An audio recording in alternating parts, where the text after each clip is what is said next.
You wake up believing effort earns reward. You stay loyal. You stay visible. You stay honest. Meanwhile, someone quieter, sharper, and far more patient just stepped past you and took the position you thought had your name on it. You were working hard. They were working strategically. The world does not crown the most virtuous. It crowns the most adaptive. You live in one of two categories, whether you admit it or not. You either understand how power actually moves, or you spend your life reacting to people who do. One group survives by chance, the other survives by design. Eventually, survival turns into dominance. Today you are learning the Italian secret behind Ruthless Ascent, Virtù. This is not morality. This is capacity. This is the intelligence that reads the room before speaking. This is the discipline that waits while others rush. This is the force that bends chaos instead of begging it for mercy. Machiavelli described it as the ability to shape fortune rather than pray to it. Robert Greene translated it into laws because unspoken rules still rule your life. Before you tense up, understand this clearly. These dynamics already exist. Predators already use them. Institutions already reward them. Learning them is not corruption. It is protection. Ignorance has never been ethical. It has only been expensive. By the end of this, you will see power differently. Type in the comments.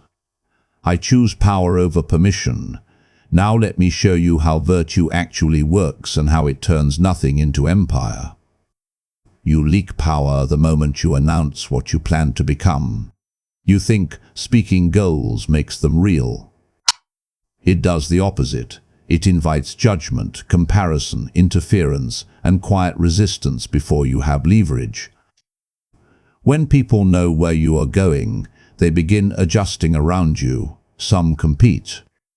Some undermine. Most simply, stop taking you seriously until you prove it.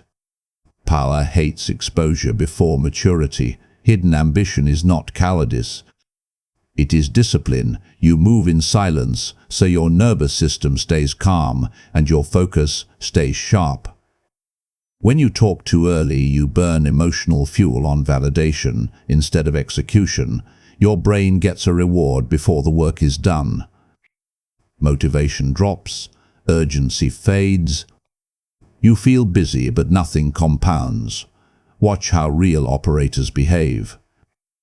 You rarely know what they are building until it already exists. You only see the outcome. That is intentional. Secrecy keeps your plan uncontaminated by other people's fear and opinions. It also keeps you unpredictable. Unpredictability creates psychological distance. Distance creates respect. You gain leverage when others underestimate you. When they think you are harmless, they expose themselves, they speak freely. They relax, they show patterns. You collect data while appearing ordinary. That asymmetry is not manipulation for cruelty. It is protection in environments where transparency is punished. The weak version of ambition seeks applause. It posts progress, it argues, it defends, it explains. But here is the shift. The strong version observes. It delays gratification. It withholds information. It lets results speak once speaking is unavoidable. This requires emotional control. You will feel the urge to announce. You will want reassurance. Resist it. Channel that energy into execution. Every quiet hour, you invest compounds. While others perform confidence, use this rule ethically. Do not hide to deceive those who trust you. Hide to prevent sabotage from those who do not. Remember this. Silence is not emptiness. It is a loaded chamber. You decide when it fires. Attention is not power by itself. Uncontrolled attention is a liability. When you are always visible, you become predictable. People study you. They measure you. They grow comfortable with you. Comfort kills authority. Power grows when attention is scarce and intentional. Most people chase exposure because they confuse being seen with being valued. They talk too much in meetings. They post every move. They explain their thinking. What they are really doing is relieving anxiety. They want acknowledgement. The cost is subtle. Once you are always available, your presence loses weight. Your words stop landing. People stop adjusting to you. Controlled visibility works differently. You choose when to appear and when to vanish. Absence creates questions. Questions create focus. When you re-enter the room, people listen harder because they are not saturated with you. This is not mystery for drama. It is rhythm, like music.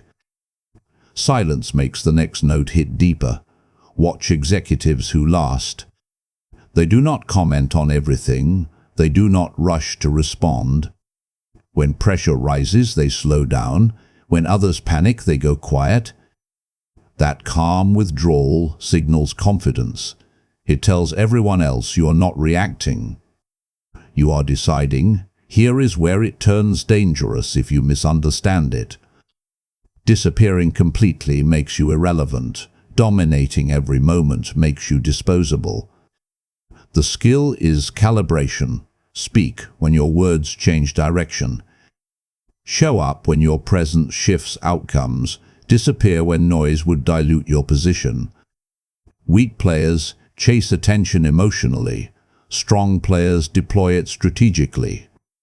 Weak players want to be liked. Strong players want to be respected. Respect grows when people feel your presence alters the environment. This requires discipline. You will feel ignored at first. Your ego will itch. Let it. Silence is training. It teaches patience. It sharpens timing. Use this ethically. Do not vanish to punish. Do not appear to intimidate. Do it to protect your influence and avoid being consumed by noise. Remember this. Attention is currency. Spend it only where the return is control. Hesitation signals weakness long before words do. When you delay decisions, you invite other people to test you.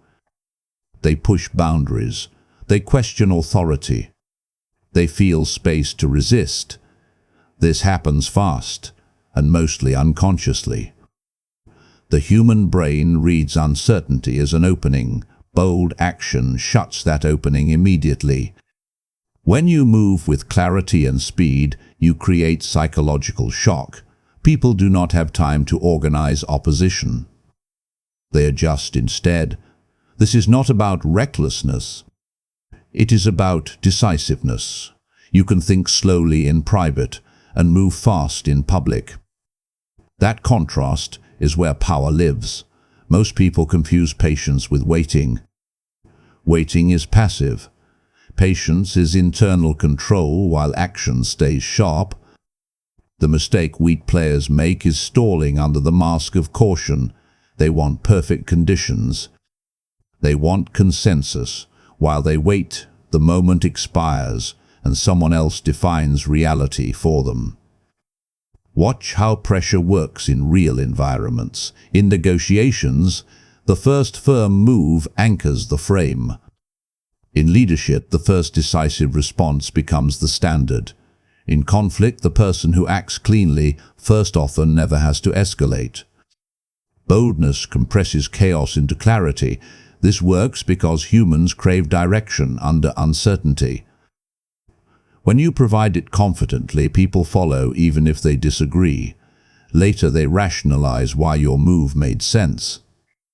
Certainty rewrites memory, but here is the discipline most never develop. Boldness must be rare. If you are always aggressive, it becomes noise. If you are always forceful, it becomes predictable. Real power is calm until it is not. When you finally act, there is weight behind it because you have not wasted it. This requires emotional mastery. Fear will tell you to wait. Ego will tell you to overreact. Ignore both. Choose the clean, decisive move that closes doors behind you and opens none for interference. Use this rule responsibly. Boldness should create stability, not fear. It should resolve tension, not feed chaos. Remember this. When you hesitate, you give others time to organize against you. When you act decisively, you organize the environment around you. Most people plan just far enough to win the moment. They aim for the promotion, the deal, the public win. Then they stop thinking. That is where they get trapped. Power does not punish ambition. It punishes short sight.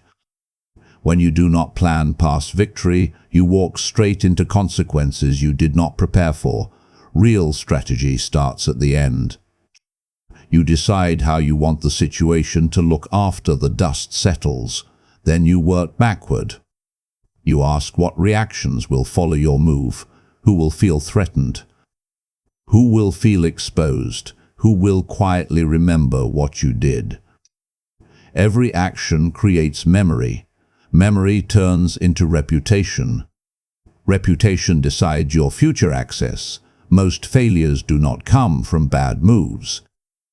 They come from unplanned aftermath. Someone wins loudly and forgets. The environment does not reset. Resentment builds. Alliances shift. Opportunities dry up. They think they succeeded, while the ground under them hardens. Planning beyond the visible horizon keeps you untouchable. You move in ways that leave people little reason to retaliate. You secure exits before you enter. You create explanations before accusations appear. You build optional paths so you are never cornered by a single outcome. This requires slowing your mind even when pressure demands speed. You pause internally and ask what this decision sets in motion 6 months from now. You ask what story others will tell about you when you are not in the room. You design actions that still work, even if conditions change. Weak players chase wins. Strong players design positions. Weak players react to consequences. Strong players absorb them before they exist. This discipline removes emotional gambling. You stop relying on hope. You stop assuming goodwill. You stop believing outcomes. End stories. You start acting like every move echoes. Use this ethically. Planning ahead is not about trapping others. It is about not trapping yourself. It is about stability, not domination. Remember this: anyone can win a moment. Very few can survive their own success. Plan like the future is already watching. Emotion feels honest, but it lies under pressure. When stakes rise, your feelings narrow your vision. Anger rushes decisions. Fear delays them. Excitement blinds you to risk. None of these states are strategic. They feel real, but they distort reality at the exact moment. Clarity matters most. Emotional detachment does not mean you stop caring. It means you stop letting feelings decide timing and direction. You learn to feel everything without acting from it. That distance creates a gap. Inside that gap you think cleanly, while others react loudly. Calm becomes an advantage because most people cannot access it when tension spikes. Watch what happens in conflict. The emotional person explains too much. They justify. They defend. They leak information because they want relief. The detached person listens. They slow the exchange. They let silence do the work. The emotional side often exposes priorities without realizing it. Data appears. Leverage forms. This works because humans are predictable under stress. They repeat patterns. They overcorrect. They chase emotional closure. When you are detached, you are not chasing relief. You are reading behavior. You are deciding when to engage and when to wait. That patience unnerves people more than aggression ever could. The weak mistake detachment for coldness. It is not. It is control. You still care about outcomes. You just refuse to let emotion drive the wheel. Strong players feel the urge to react and choose not to. That restraint compounds into authority. This discipline takes practice. Your body will want release. Your mouth will want to speak. Pause. Breathe. Ask what response gives you more options tomorrow, not satisfaction today. Use this ethically. Detachment should prevent harm, not enable cruelty. It should protect you from manipulation, not turn you into one. The goal is clarity, not dominance. Remember this. Emotion makes you visible. Visibility makes you readable. When you master emotional distance, you stop being easy to read, and what cannot be read cannot be easily controlled. Rigidity feels safe because it gives you an identity, titles, labels, principles you never question. The problem is, the world adapts faster than identities do. When you define yourself too tightly, you give others a map. They know what you will defend. They know how you will react. They know where you will break. Adaptability is not inconsistency. It is survival intelligence. You stay fluid, so circumstances cannot pin you down. You change tone, pace, and approach without announcing it. Externally, you look calm and simple. Internally, you are constantly adjusting. That gap makes you hard to predict and difficult to control.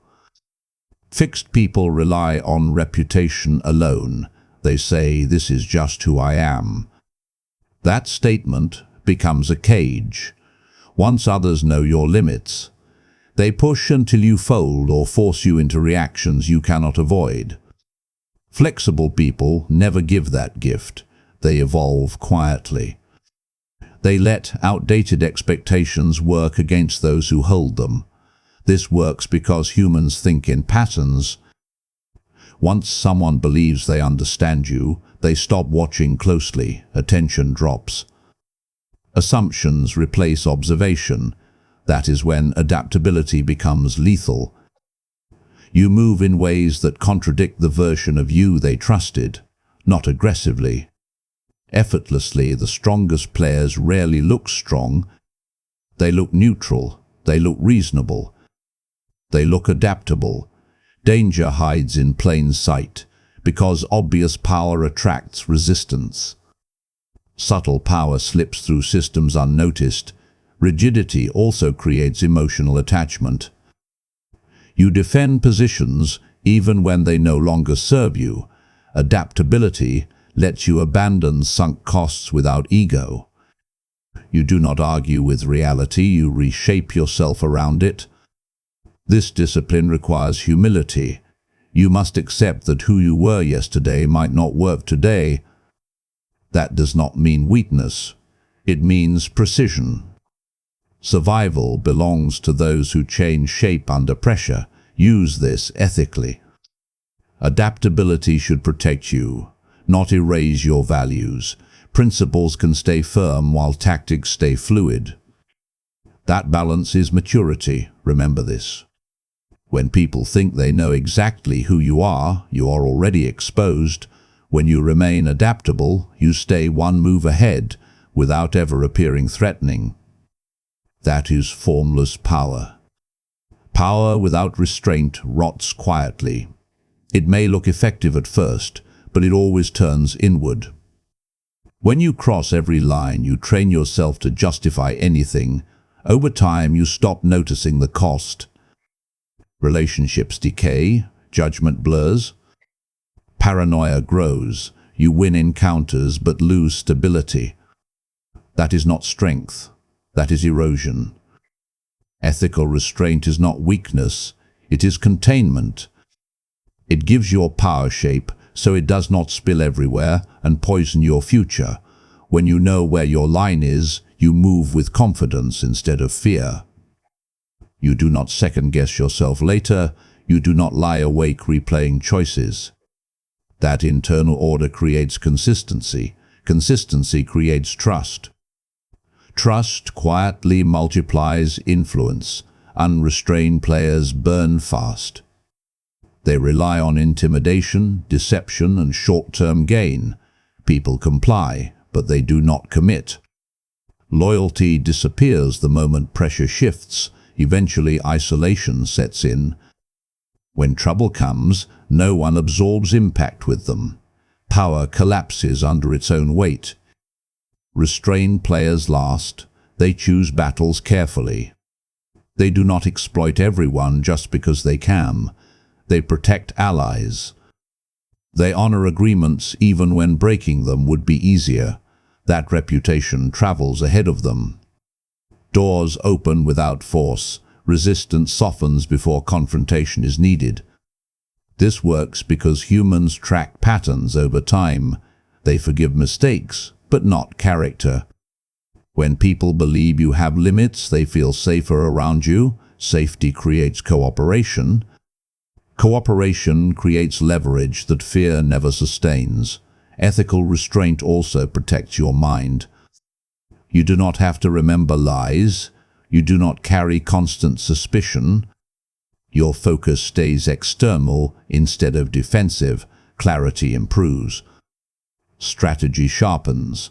This discipline requires maturity. You will see chances to cross lines for quick advantage. Pause. Ask what this teaches others about you. Ask what it trains you to become. Use power to build position, not to feed impulse.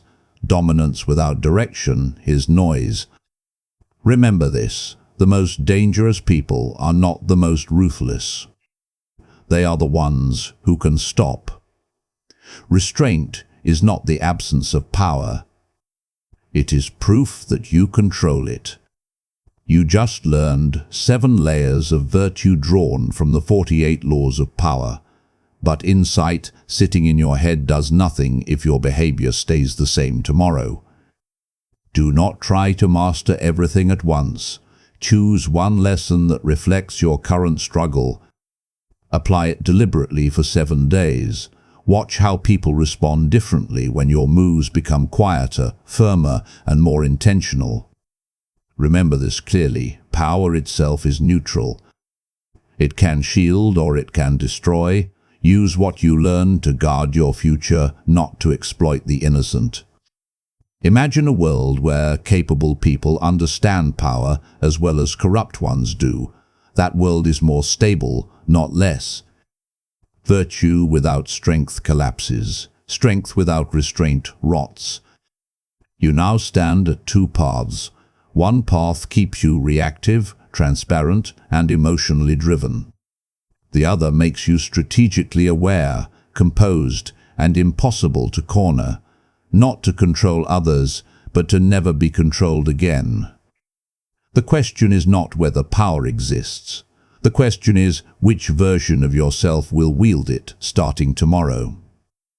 If this sharpened your thinking like the video, subscribe and turn on notifications so you stay ahead. Tell me in the comments which lesson hit you hardest and why. Your answer tells me what you are preparing for. Stay disciplined. Stay unseen when needed. Stay ahead before anyone realizes you moved.